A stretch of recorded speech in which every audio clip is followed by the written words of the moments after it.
Our next speaker, Anand Ranganathan, obtained his BSc Honours degree in chemistry from St. Stephen's College, Delhi, after which he left on a Nehru Centenary Scholarship for Cambridge, UK, where he obtained his BA Tripos in Natural Sciences, his MA, and his PhD.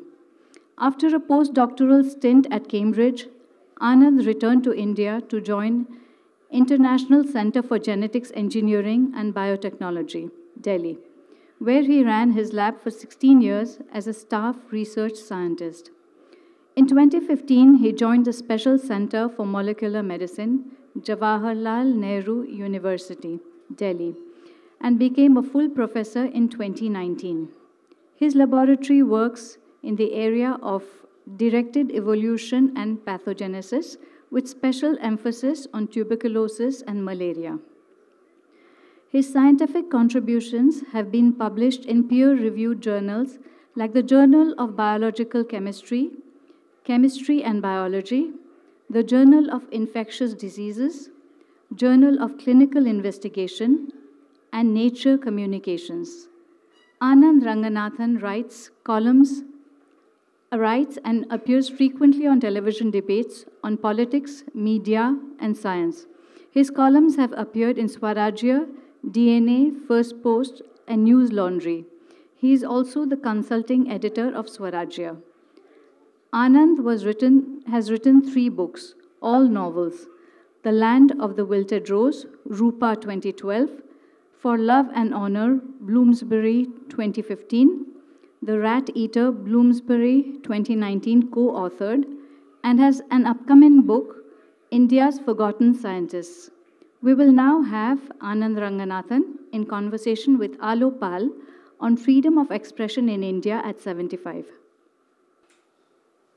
So Abhijit was giving away these fictitious prizes to people who were deserving of it. I am going to say anyone who asks a question will get 1 Mysore Pak. So. That's the way he's made my task very easy. I'll hardly speak to him. He'll be speaking to you.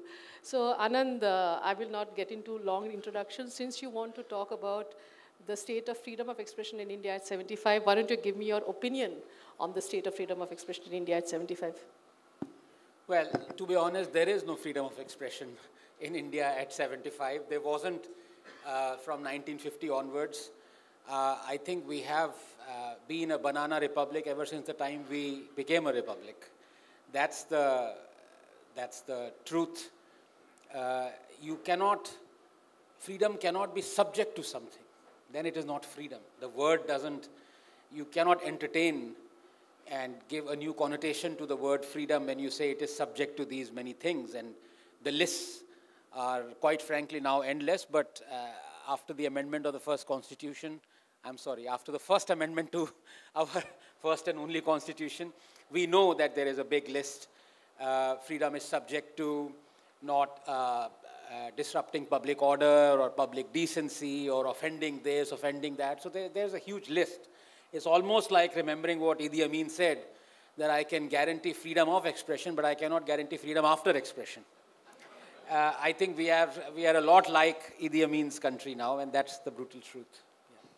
Okay, so very briefly and very quickly, what are your tenets around which freedom of expression should be?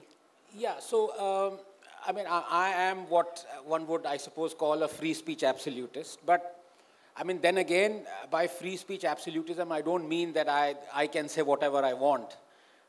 Then I'll be a politician. So there are 4 caveats to that. There are 4 exceptions to this free speech absolutism. And they're very commonsensical, rational, logical exceptions that nobody should have any objection to. The first one is you cannot disclose state secrets. Obviously, if some Pakistani were to approach me and say, hey, can you just give me that? And by some chance I have the state, I can't give that to him or her. Neither can a journalist on the payroll of Pakistan, disclose secrets for his freedom of speech and expression. So that's number 1. Number 2 is, as Abhijit also alluded to, you cannot shout fire in a crowded theater because obviously then that would cause physical harm through stampede or maybe people would die. So that's number 2. Number 3 is you cannot lead a mob while exercising your freedom of speech and in such a way that it leads to an immediate violence or even threat of violence, imminent violence. And number 4 is that you cannot accuse or slander someone with details, because then that goes into the domain of defamation suit, and there are laws for that. So, for example, one can call me corrupt. That's all right, because corruption has a moral and ethical attribute to it. What is corruption? People are doing thesis on that, PhD on that, maybe in JNU also, I don't know. But you can't accuse me of, taking $600,000 from Adani. Well, that's a direct, detailed accusation, and I will sue you for that because that affects my reputation.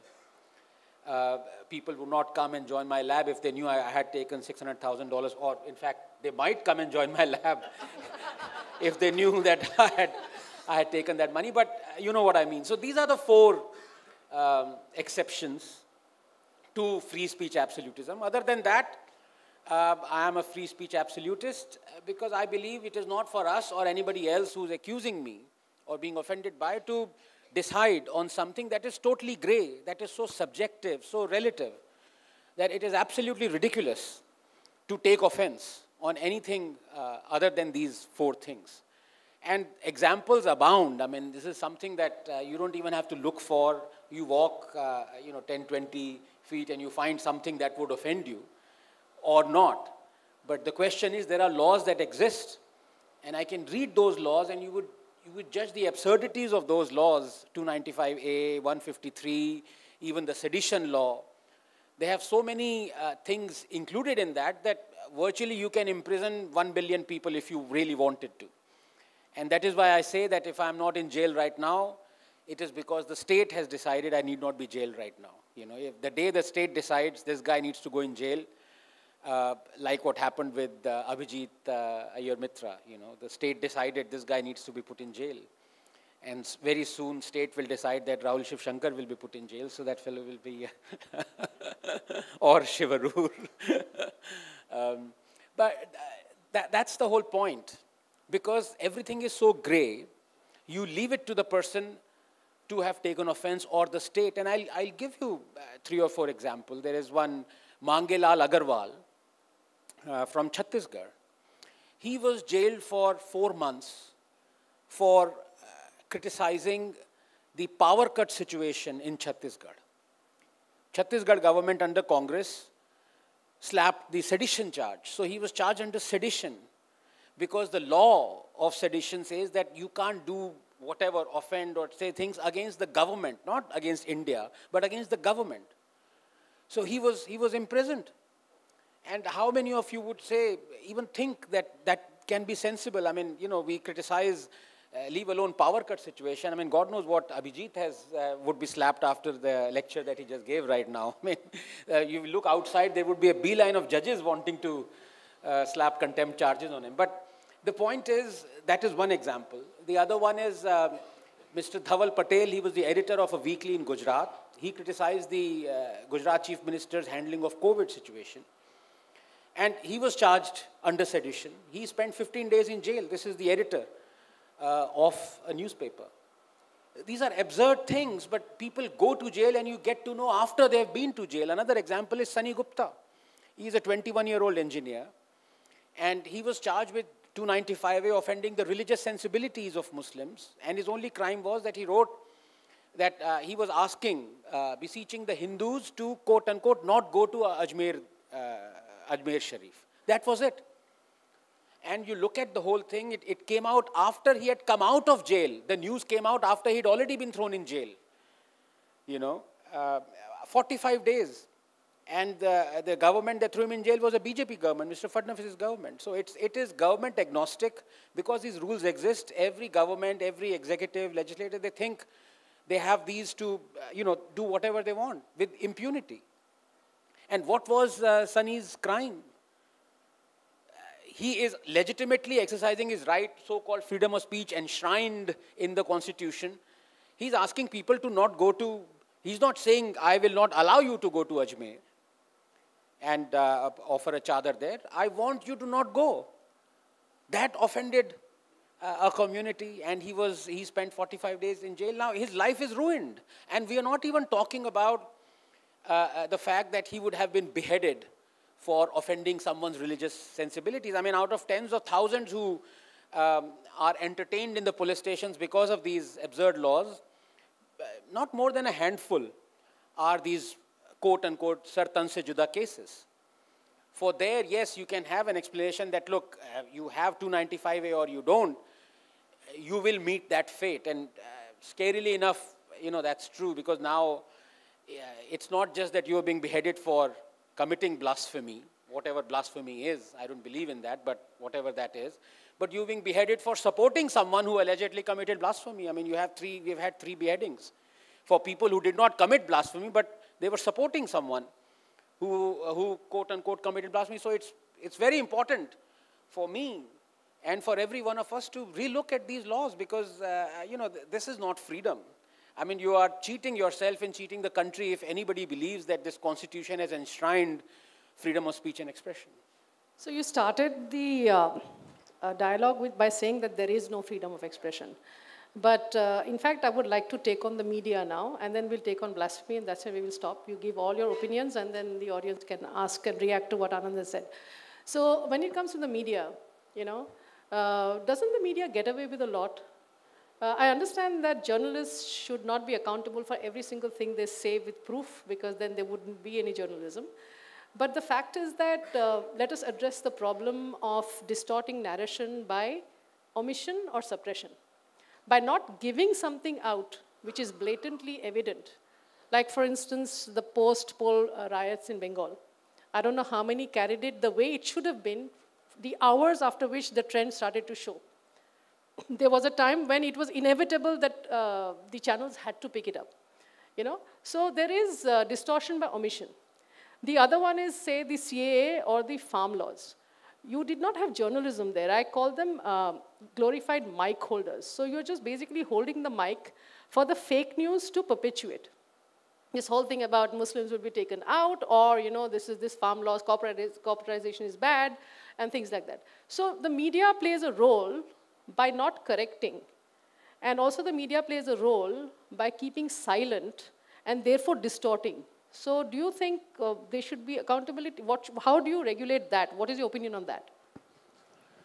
Well, we have two sterling anchors here, and both of them have stood up for freedom of speech and expression. So I want a round of applause for Shiv as well as for Rahul, and there are others as well. But the point is, you are right to a large extent. I mean, they are a drop in this ocean of agenda and things of that sort. And you're absolutely right. I mean, why go for farm laws which require detailed technical telling or retelling of what the farm laws are and why they were in the manifesto of every opposition party, including the Congress, and then suddenly there was a U-turn and, they became black laws. But you look at, the case that, Shiv and Rahul have been talking about, Nupur Sharma. Now, it's not even very close to what Salman Rushdie did or what Charlie Hebdo journalists did. And again, I qualify my remark when I say did. I'm not being critical of them, because I don't believe in this blasphemy. That's very clear. Yeah, absolutely. But she quoted from the hadiths. Now, you can't even quote from the Islamic scriptures. What does that tell you? And the irony of it, that the community that believes in those hadiths is taking offense of someone who's quoting them. Where does it end? I mean, how can you? It's like one of those Monty Python sketches. You may not quote, you don't mention the war. It's that kind of a thing. It's so absurd. It's so bizarre. And no one has asked any prominent member, politician of the Bharatiya Janata Party this question. Why did you declare Nupur as fringe? Or did you say that she said something she shouldn't have? She said something derogatory. Why do you believe that?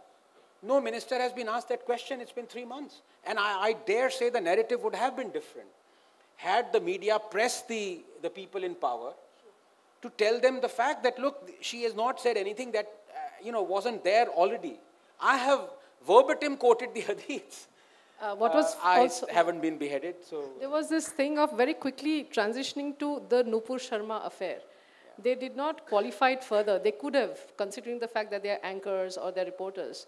It just became the Nupur Sharma affair without any qualification as to what that affair was. Yes, and that so is that what is happens. also omission. So what would happen is 6 months down the line, you actually would, for someone who's reading that whole thing for the first time, would actually believe that, yes, she did commit blasphemy, you know. You have to come out first up and say, no, this was not blasphemy. And you expect your friends and colleagues to come out first. I mean, you are in that party. There's a reason why you are in that party, because you expect the party to support you. And I've said it every time. It's not just today I'm saying it. I'll say it, n number of times. I think Nupur was thrown under the bus 3 times. Once, first by the BJP, secondly by the Supreme Court, and third by, of course, the community and everyone. And I don't even need to go into the kind of things that the Supreme Court said.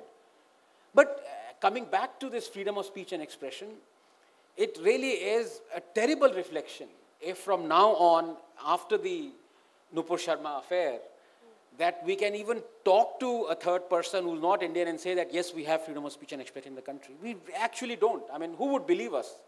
How can quoting a religious scripture land you into a soup where it would be impossible for you to get out of, and people who support you are getting beheaded? I mean, it's like one of those really horrible things. It may still be valid, because if you denigrate our Shivalinga, you're not in prison. So maybe there is still validity in saying that that freedom of expression exists, whereas this freedom of expression doesn't.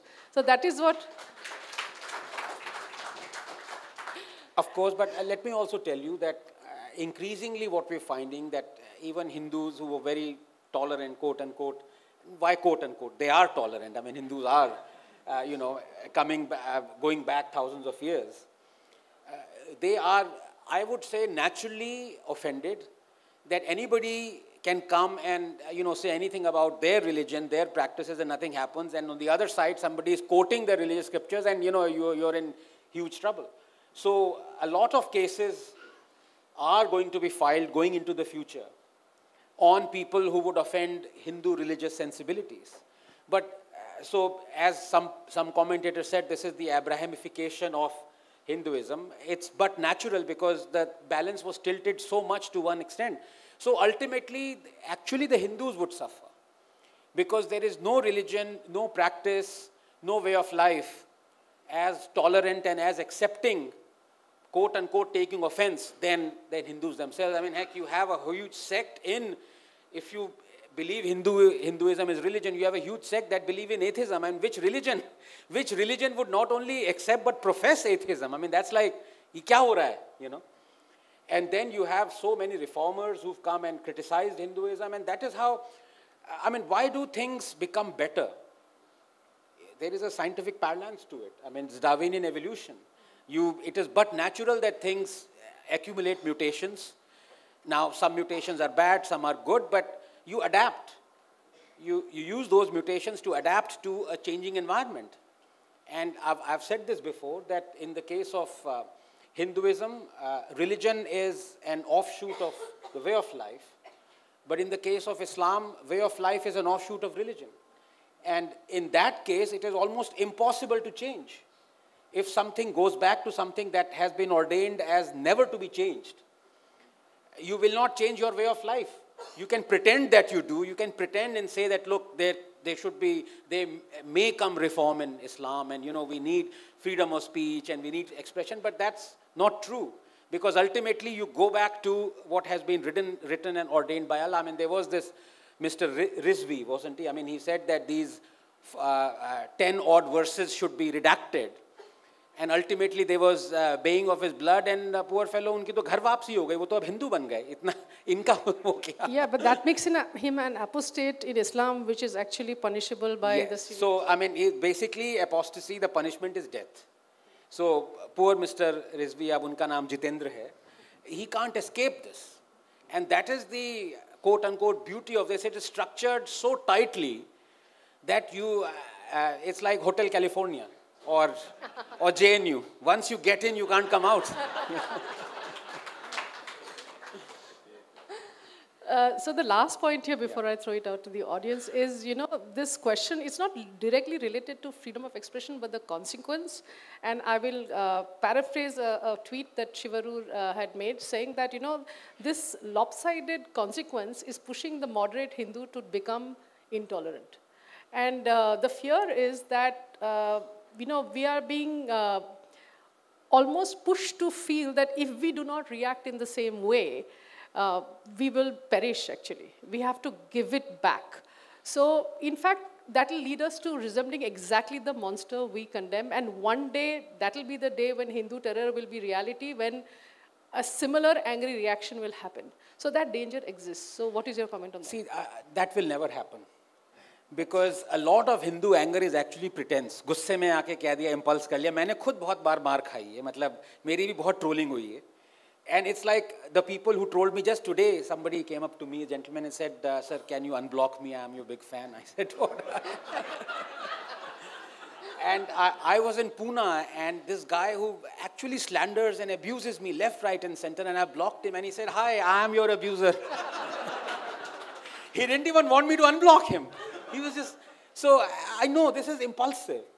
And you Hindus will never change because of the two things that we've talked about. I mean, since time immemorial, we know Mahabharata and Ramayana, and we know all those hundreds of thousands of stories, and they have shaped us. We don't even know how they have shaped us, but they have.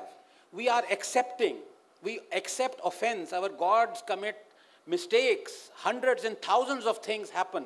So many things happen. Everything happens that even other people of other communities and religions will dread even thinking about that their gods can do this. This is intrinsic. So this is momentary. This is because गुस्सा आ गया है कि यार तुमने ऐसा कर दिया और तुम निकल रहे हो और मैं भी करूँगा. Because the laws exist. And we don't understand that in this whole business, competitive application of these draconian laws, as I call them, people don't realize that tens of thousands, the majority of the people who we are throwing in jail are collateral. Hindus are the majority who are being thrown in jail. If you, stand up for Section 295A or these laws, and at the same time, how many hands would go up if I say, for example, tomorrow Sunny Gupta or Mangilal Agarwal was your brother or your father or your son, would you want him to go to jail for criticizing the power cut situation or saying don't go to Ajmer?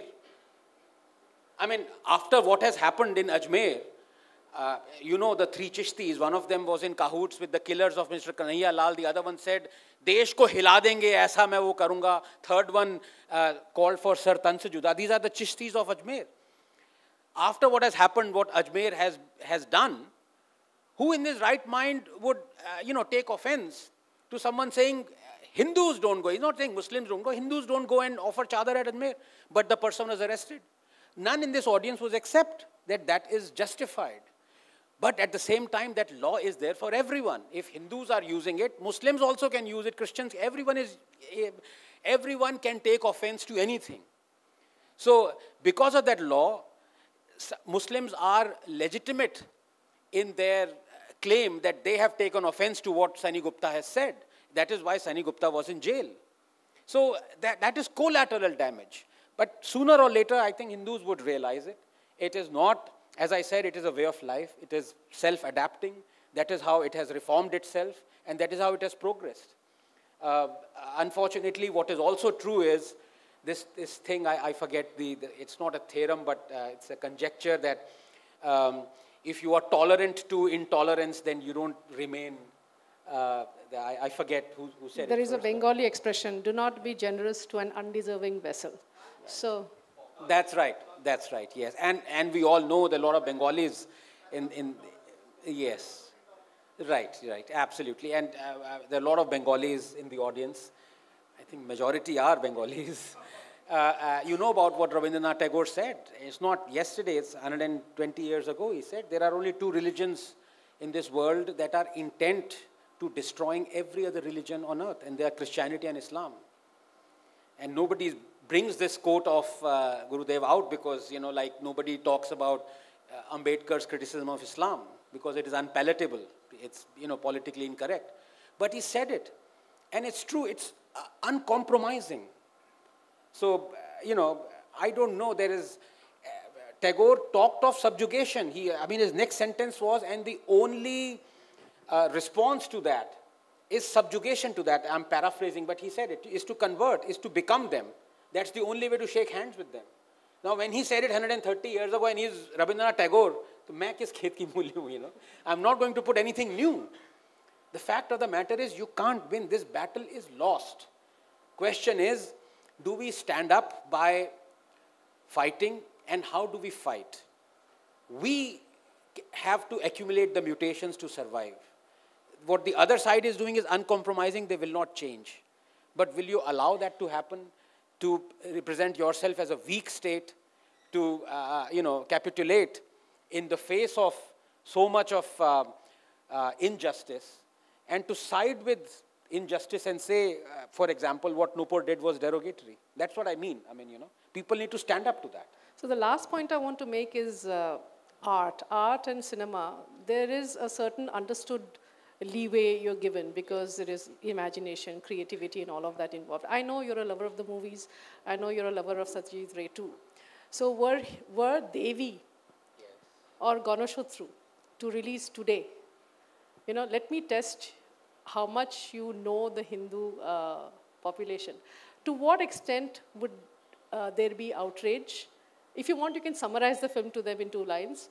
And do you think there would be anything beyond outrage? What would it lead to ban? What do you think would happen if those 2 films were released today? And with that, I close, and after that, you can ask your questions. If a non-Bengali were to summarize what Satyajit Ray said, that would be a blasphemy case. So I'm not going to do that. But it's strange you mentioned it, because I have a list of things that the Congress banned, the films and the plays that the Congress banned. Maybe I'll take a couple of minutes to tell, because I think the audience needs to know this.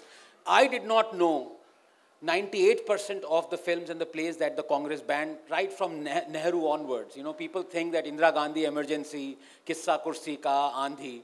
Other than that, they don't really know that there were at least 70 to 80 films and plays and actors who were jailed by, Nehru before Indira Gandhi came along and, did the same. So but all of us think that, the paragon of freedom of speech and expression was Jawaharlal Nehru. The wrongdoers were obviously the corrupted Nehru Gandhis were Indira Gandhi and Rajiv Gandhi, but Nehru was not, because that Shankar's cartoon Nehru popularized were saying, don't spare me, Shankar, and the truth is the exact opposite. And this is the first bastion, I think, that will fall. And people are so touchy because obviously the other situation is that people have stopped reading, and it's all visual medium now. So, people would take offense. Not very many would take offense to what is written, because if you're not reading, then how can you take offense? But what you're seeing, you would immediately take offense. So, if with your permission, can I, because it's important. The film Nastik was banned Ritvik Ghatak's Amar Lenin, charged Utpal Dutt with sedition for Duswapner Nagari, jailed him for 7 months for Kalol, filed a police complaint against Netflix for referring to Rajiv Gandhi as Fattu, and Shiv ran a program on that. Film Gandu was banned Shyam Benegal's Nishant, banned film No Fire Zone, Ashwin Kumar's Inshallah Football was banned Amol Palekar's Vasankand, banned the film Jharna, banned Vijay Tendulkar's Gidhade, banned Jugnu, banned Amol Palekar's Thang, banned Sakharam Bhinde, banned Pratap Sharma's A Touch of Brightness, banned Kinnar Nagarkar's Bedtime Story. And most of these guys are leftists, by the way. So if you think the leftists were not spared by Congress, spares no one. Please understand that. Utpal Dutt's play Nightmare City was bombed by Congress goons. Deleted one entire song by the legend Pradeep. Demanded a ban on Padmavati. Refused to broadcast Shashi Kapoor's iconic New Delhi Times. Censored. Banned 2 songs from Fir Subah Hogi. Banned Balraj Sahni's Jadoo Ki Kursi. Balraj Sahni was the legendary actor, was on the run because Nehru was chasing him, wanted him arrested. Banned Haripada Master. Banned Ganga Jamuna. Banned fourth part of Utpal Dutt's Insurgent Theatre, banned IPTA, denied film certificate to Papilo Buddha, banned Prakash Jha's Faces After the Storm, banned Samskara, demanded a ban on Parasakti, banned Ningalene Communistaki, banned Nakula's Innocence of Muslims, arrested makers of Kabani Nadi, Shuvanapol, banned Bhool Na Jana, banned Jauhar's film Nasbandi, banned Anderson's Rajiv's India, banned Louis Malle's Phantom India, banned Jesus Christ Superstar, demanded a ban on film Dam Maro Dam, Nishabd, Kya Super Cool Hai Hum, Kya Super Cool and Hum pe bhi banned kiya. What can I say? Banned Me Nathuram Godse Boltoy, banned M.S. Satyu's Garam Hawa, one of the most iconic films. Banned the film 9 Hours to Rama, banned playwright P.M. Antony's play The Sixth Sacred Wound of Christ, Da Vinci Code was banned, demanded cuts in the film Rajniti, Arakshan was banned, Indiana Jones and the Temple of Doom was banned, demanded a ban on Hey Ram, demanded a ban on Namo Sone Gamo, demanded a ban on film Arjun Reddy, demanded a ban on the song Bharat Mata Ki Jai from the film Shanghai, demanded a ban on Rang De Basanti, passed only after ministers said yes. Congress demanded a ban on the film Indu Sarkar, banned S.C. Goswami's film Runumi, banned The Last Temptation of Christ, banned Had Anhad, demanded a ban on Hey Ram Nathuram, banned Satyajit Ray's Sikkim. His very famous documentary was banned.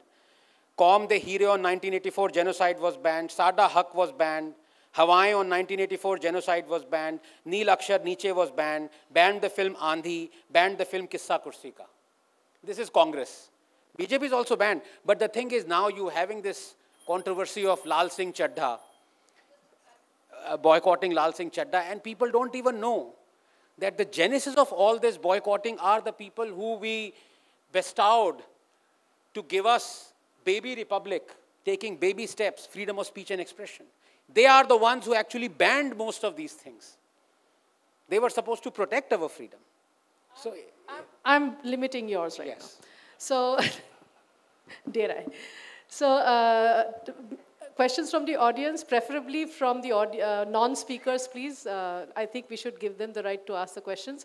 Please keep them very short. We do not want your opinion. Again, limitation. You do not have the 30 seconds. It's only Anand who has. So make it to the point, short, and we'll try and get answers. Yeah. Vasu from Chennai. Hi. Pleasure to be here, sir. The question for seeking to understand, not challenge.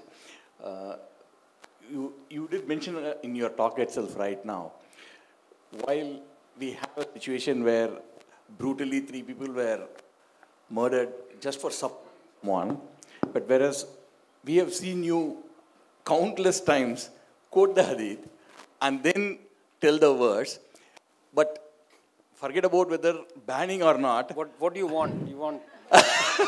No, but I'm just wanting to understand, is it, you know something that because of quoting and then saying, people just leave you, or what is the reason? No, I don't know what to say. I mean, this is like divulging my secrets. I mean, I don't know. This man is a spy. I mean, there are people waiting outside with machetes. I don't know what he's done. No, but I mean, I have said this before and I say it again. I never criticize Islam because I know what's going to happen. I simply quote from their holy book. How am I to blame?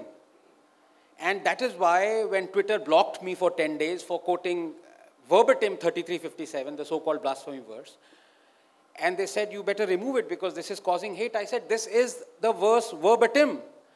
When you are saying this is causing hate, you want 1.8 billion Muslims to collect outside Twitter and say, how dare you call this a hateful verse? Then they unblocked me. So, you know, I would never criticize Islam, but that's a tragedy. Don't you want people to be critical of an idea? Religion, after all, is an idea. And I'm saying across, I mean, all communities, all religions, they should be criticized. That is how you would improve. You would want to know the defects in what you are following. Unlike what happened to Galileo, I mean, you can, of course, you do that, and that is what is happening. There are millions of Galileos around us, you know. That's because, Anand, when you write, no tone which is offensive, because that became the issue after the quote. No. Next question. No, I want to add there, okay. you know, because then this is one of the justifications that many are using accusing Nupur of culpability. Exactly. I mean, that's even worse than saying you've taken offense at Grey. I mean, now you are going to dictate what kind of tone you want the other person to offend you with. That's beyond bizarre, you know. Next question. The question is very simple. You said Hindus are going to get Adamized and they will start, objecting to things because that's the only way we are going to survive. But don't you think if we do that, we no longer remain Hindus because our very basic precedent on which our religion rests is peace, not objecting. We have lived like that for thousands of years and survived. How do you feel that it will not affect our very fabric of the religion? But that's what I said, so I agree with you. He actually just answered that point. I'm in agreement with you. Okay. Yeah. Just go a little bit, Mukti, a little bit at the back. Yeah, otherwise I don't have. By the way, all those who are asking questions have to have Mysore Pak. Travel a little, yeah, go back. Yeah, you have someone there to ask a question. You can even shout without the mic. I'm from JNU. I have experience in... Go ahead. Just speak up. My sister will ring the bell like I'm tense.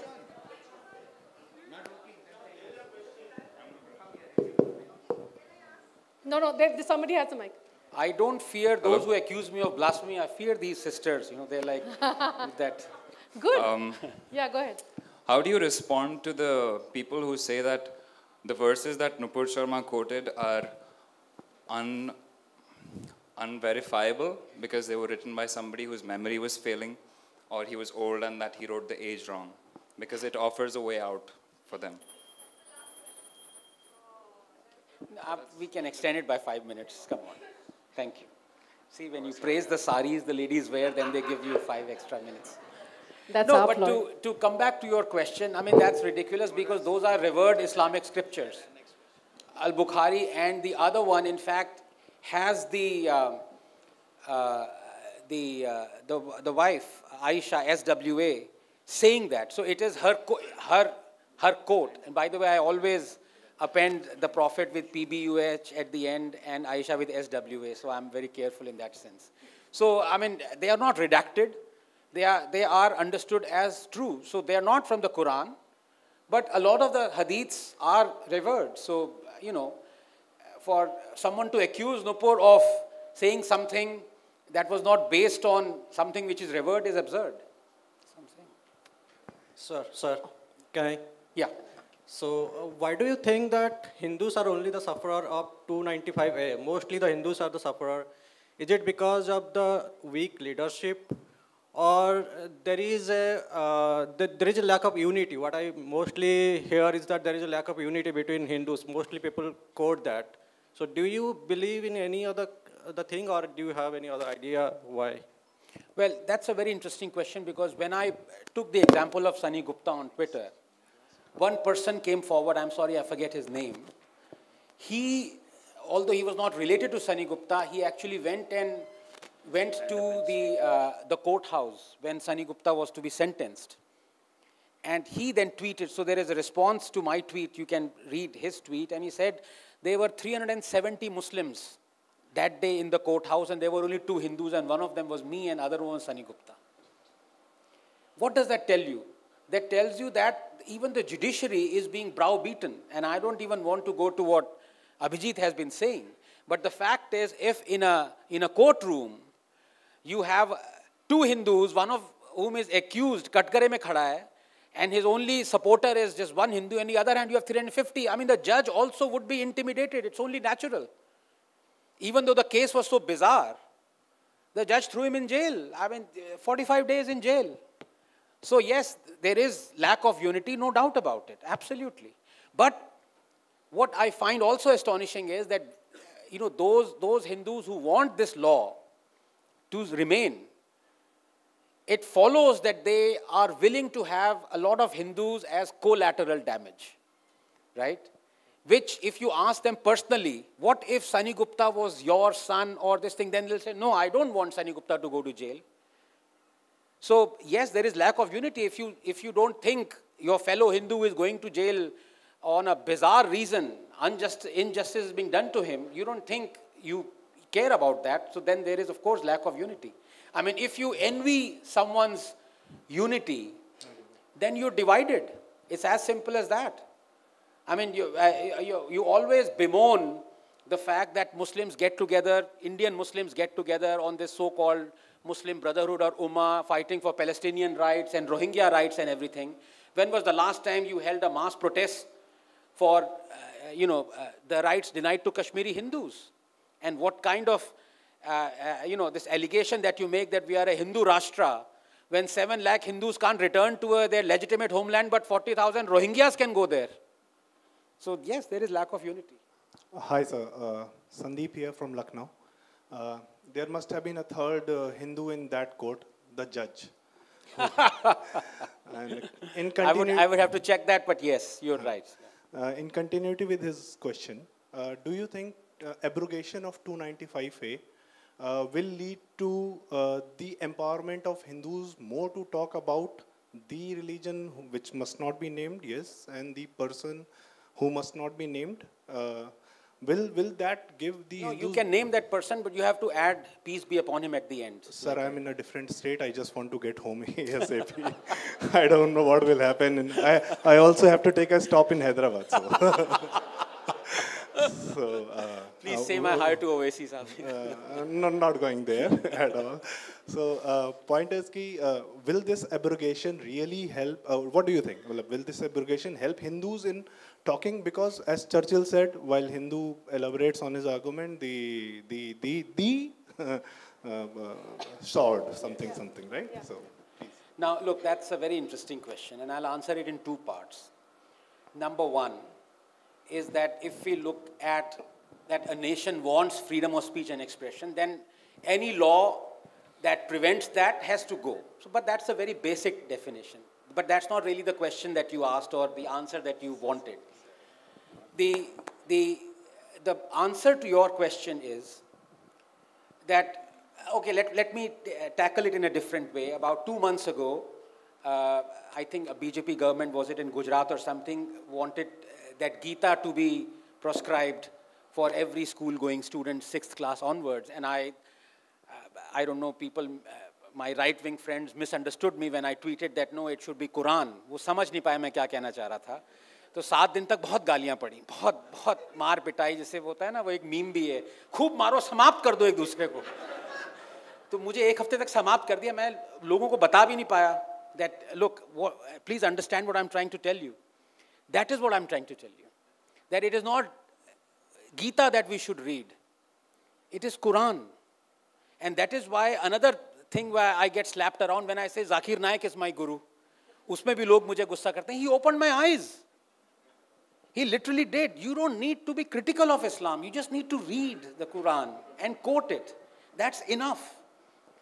And when you have such laws, you are preventing millions who are being subjected to, as kafirs, you are being subjected to those verses and the interpretation of those verses, believe you me. I mean, now if you reach a stage where you can't even quote the Islamic scriptures, tomorrow you won't be able to pick up that book. Now that is preventing legitimate criticism of an idea that talks about you and your destruction. How can that not be allowed is beyond me. So, and you have the example before you, you have Rizvi's example. He wanted those 10 verses redacted. Itni maar padi ki to ghar wapsi ho gayi unki. You had 30, 40 years ago a very famous case called the Calcutta Quran Petition. Sandeep would know, he is here. S.R. Goel was arrested. He was on the run for 6 months. 2 of his compatriots were arrested. There were large-scale riots. The communist government blacklisted the historian. He went into, I don't know, into hiding for years. For what was the reason? They petitioned the High Court. They didn't come onto the streets. They petitioned the High Court to redact or think about these odd verses that are not palatable to the people who are being affected by it, i.e. the kafirs. They did not object to those verses that were against Christians or they say, bhai, Hindus ke polytheists ke against hai, iska kuch karo aap. Because millions are reading it. Millions are shouting it 4 or 5 times a day. Do something. That's all they did. But 295A existed, and that was the repercussion. So people would suffer in any country. Leave religion alone. How would you feel, sorry, if you don't mind, 30 seconds. How would you feel if I, as a scientist, would object to your discussing a scientific idea that has originated from me or from my team or a team of scientists and say, no, you can't discuss this? How would you feel if the vaccines that have been administered to 1 billion Indians had an efficacy rate of 40%? But I would still have gone ahead and administered them, and I would have snatched away your rights to be critical and saying that, look, this vaccine has only 40% efficacy rate, you can't discuss this. Sorry, you cannot extend the discussion. I hope that answers your question. So, no, I'm sorry, Sanjay. You can meet him outside on the please. So, you know, Anand, honestly, there are few who like to listen to you as much as I do. But they are so strict, if ever you require another anchor, you know these two sisters. Yeah, they say, I'm your biggest fan, but I have to stop here. Panelist is trembling, you know. I feel very empowered. So we end here, on to our next session. Thank you.